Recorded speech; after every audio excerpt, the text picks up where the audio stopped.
नमस्कार साथियों, स्वागत है आपका मेरे YouTube चैनल पर। आज की वीडियो में हम 22 दिसंबर 2021 को हुए सीटेट के एग्जाम में पेपर 1 में आए हुए बाल विकास के प्रश्नों को देखेंगे। वीडियो को शुरू करने से पहले आप सभी लोग चैनल को सब्सक्राइब कर लें ताकि आपको इस प्रकार की वीडियो सबसे पहले मिल सके। तो चलिए वीडियो को शुरू करते हैं। पहला प्रश्न है हमारा, निम्न में से कौन सा विकास का क्षेत्र ध्यान, स्मृति, समस्या समाधान, कल्पना और रचनात्मकता जैसी बौद्धिक क्षमताओं से संबंधित है? तो इसका आंसर हो जाएगा हमारा संज्ञानात्मक क्षेत्र। अगला है हमारा, सना ने अपनी कमीज के बटन या कलम पकड़ने से पहले एक गिलास और एक बोतल को पकड़ना सीखा। यह उदाहरण इंगित करता है विकास एक आयामी है, विकास की दिशा शीर्ष पुच्छक है, विकास की दिशा समीपस्थ दूरस्थ होती है, दिशा एक यादृच्छिक पैटर्न का अनुसरण करती है। तो इसका आंसर हो जाएगा ऑप्शन नंबर सी, क्योंकि क्या होता है, विकास के समीपस्थ दूरस्थ सिद्धांत के अनुसार जो तंत्रिका तंत्र के पास वाले अंग होते हैं उनका विकास पहले होता है और दूर वाले अंगों का विकास बाद में होता है। तो क्या रहेगा, जो कि कलम उंगलियां रहेंगी दूर रहेंगी हमारी, और जो हमारा हाथ रहेगा या कलाई रहेगी वो पहले रहेगा, तो उसका विकास पहले हो जाएगा। अगला है हमारा, बच्चों का विकास का परिणाम है केवल आनुवांशिकता का, केवल पर्यावरण का। मैंने आपको बताया था यदि सीटेट में केवल लगा हुआ है तो वह हमारा आंसर नहीं रहेगा। इसका आंसर हो जाएगा ऑप्शन नंबर डी, आनुवांशिकता और पर्यावरण के बीच अंतःक्रिया। अगला है, इनमें से कौन सा सामाजिकरण का प्राथमिक घटक नहीं है? तो परिवार, पड़ोस और सहकर्मी प्राथमिक घटक हैं, सरकार हमारा प्राथमिक घटक नहीं है। हेंज दुविधा के प्रति बच्चों की प्रतिक्रियाओं के आधार पर लॉरेंस कोहेलबर्ग ने विकास के विशिष्ट चरणों का प्रस्ताव दिया है। लॉरेंस कोहेलबर्ग ने विकास का कौन सा सिद्धांत दिया है? नैतिक विकास का सिद्धांत दिया हुआ है। अगला है हमारा, 9 वर्षीय लीला बटनों के संग्रह को उनके आकार के अनुसार वर्गीकृत करती है और वह फिर बटनों के सभी समूहों को जोड़ती है और उन पर छेद के आधार पर उन्हें वितरित करती है। जिन पियाजे के संज्ञानात्मक विकास के सिद्धांत के अनुसार लीला विकास के डैश चरण में है? भाई वर्गीकरण और उनका वितरण। तो यह किस अवस्था की विशेषता है? तो जो कि है मूर्त संक्रियात्मक अवस्था। अगला है हमारा, डैश तब होता है जब बच्चे अपने अनुभव को अपनी मौजूदा योजनाओं में अनुकूलित करने के लिए परिवर्तित करते हैं। तो इसका आंसर है आत्मसातकरण। आत्मसातकरण क्या होता है? यह जब होता है जब बच्चे अपने अनुभवों को अपनी मौजूदा योजनाओं में अनुकूलित करने के लिए परिवर्तित करते हैं। जो उनकी पूर्व के जो अनुभव हैं उनको अपनी मौजूदा योजनाओं में अनुकूलित करने के लिए उनमें परिवर्तित करते हैं। तो ये हो जाता है आत्मसातीकरण। अगला है, लेव वाइगोत्स्की के संज्ञानात्मक विकास के सिद्धांत को डैश सिद्धांत कहा जाता है क्योंकि उनका तर्क है कि बच्चों का सीखना डैश के संदर्भ में होता है। तो भाई इनके सिद्धांत को सामाजिक सिद्धांत कहा जाता है और बच्चों का सीखना सांस्कृतिक संदर्भ में होता है वाइगोत्स्की के अनुसार। अगला है हमारा, जब एक शिक्षक बच्चे के प्रदर्शन के वर्तमान स्तर के अनुरूप बच्चों को दी जाने वाली सहायता को समायोजित करता है और उसके समीपस्थ विकास के क्षेत्र तक पहुंचने में सहायता करता है। क्या कर रहा है? एक शिक्षक है जो वर्तमान स्तर के अनुरूप उसको दी जाने वाली सहायता को समायोजित कर रहा है। मतलब यदि कोई चीज़ उसको हम सिखा रहे हैं तो सिखाने के लिए उसको थोड़ी बहुत सहायता प्रदान कर रहा है ताकि वह सीख सके। जैसे उसे साइकिल चलाना सीखना है तो हम उसको थोड़ा पकड़ रहे हैं पीछे से कि जैसे ही वह चलाना सीखेगा और थोड़ा उसका संतुलन बनेगा हम अपना जो सहायता रहती है उसको दूर कर देते हैं। तो ये कहलाता है मचान बनाना, पाड़ बनाना या ढांचा बनाना। आपने देखा होगा जब हम बड़े बड़े मकान या अपने मकान को बनाते हैं तो एक पाड़ या ढांचा बनाते हैं, थोड़ी सी सहायता लेकर जैसे ही हमारा काम पूरा हो जाता है हम उस पाड़ को हटा देते हैं। तो ऐसे ही हमारा इसका आंसर हो जाएगा ऑप्शन नंबर सी, बच्चे को मचान बनाना। अगला है हमारा, एक प्रगतिशील कक्षा में शिक्षण पाठ्यपुस्तक केंद्रित होता है, गलत। योगात्मक मूल्यांकन बल दिया जाता है, गलत। शिक्षार्थी अपने अधिगम में सक्रिय भूमिका निभाते हैं, हमारा सही आंसर हो जाएगा। बुद्धि दूसरों के मनोदशा, स्वभाव और विचारों को पहचानने एवं प्रतिक्रिया करने की क्षमता को संदर्भित करती है। तो इसका आंसर हो जाएगा अंतर्वैयक्तिक बुद्धि, जो कि दूसरों की मनोदशा, स्वभाव और विचारों को पहचानने और प्रतिक्रिया करने की क्षमता देती है। अगला है, राष्ट्रीय शिक्षा नीति 2020 का प्रस्ताव है प्राथमिक कक्षा के बच्चों को घर स्थानीय भाषाओं में पढ़ाना चाहिए। यह पॉजिटिव लग रहा है, आंसर हो सकता है।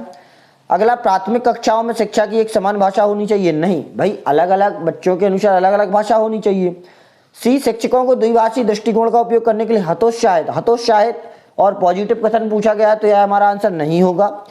बहुभाषावाद को अत्यधिक हतोत्साहित करना चाहिए, तो हतोत्साहित हमारा आंसर नहीं रहेगा। ये तीनों हमारे नेगेटिव कथन लग रहे हैं, ऑप्शन ए पॉजिटिव है, ये हमारा आंसर हो जाएगा।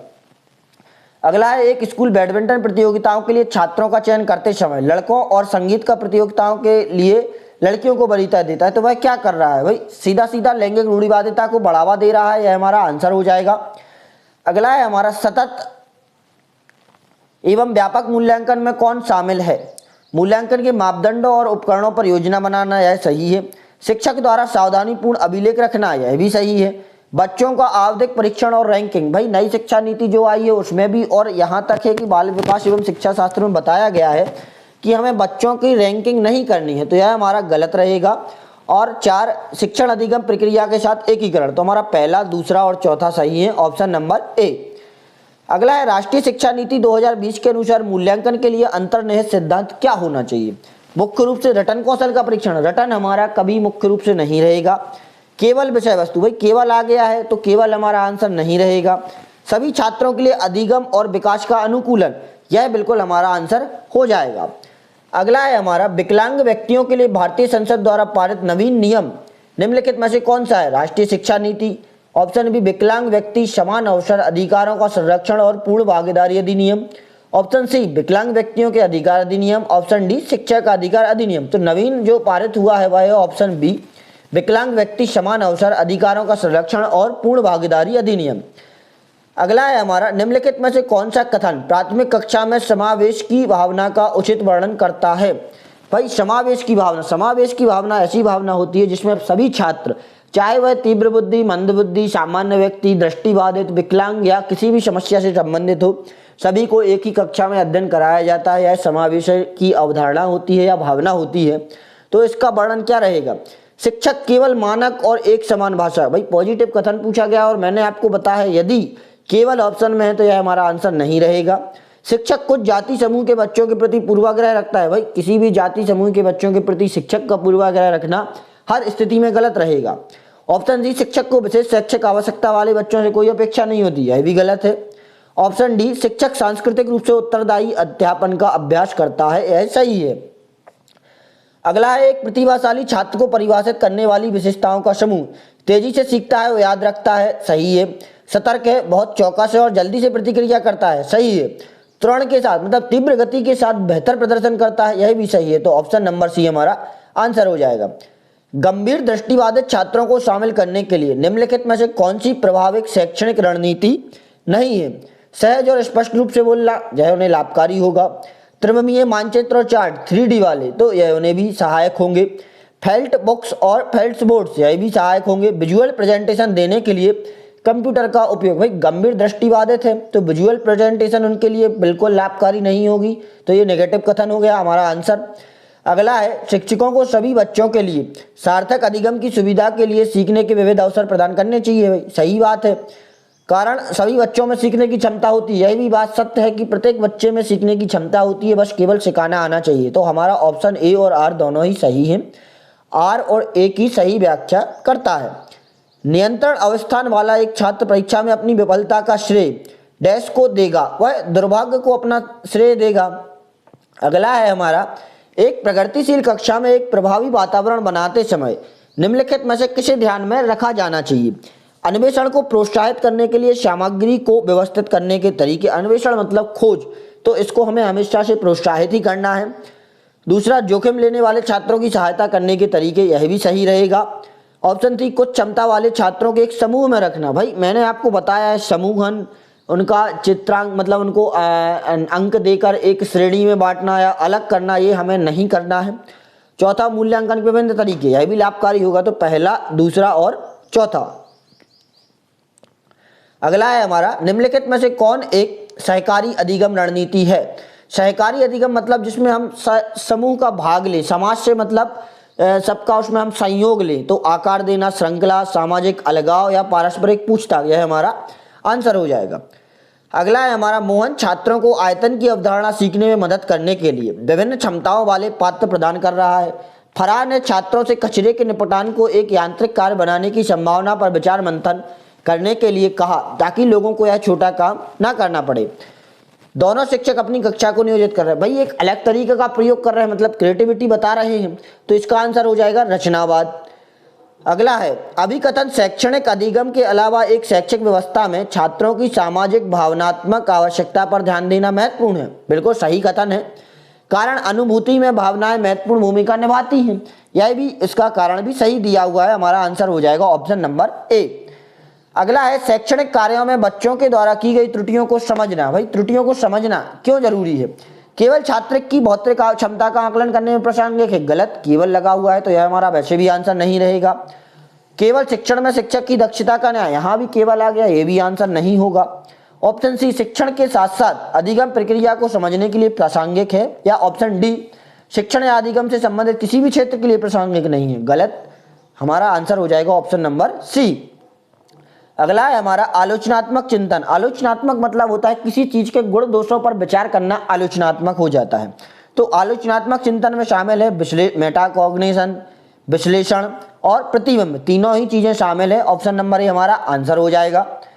अगला है हमारा अनीता 4 ग्रेड की शिक्षिका अपनी कक्षा में एक ऐसी स्थिति का सामना कर रही है जहां कई छात्र जारी विषय में नीरसता की बात करते हैं।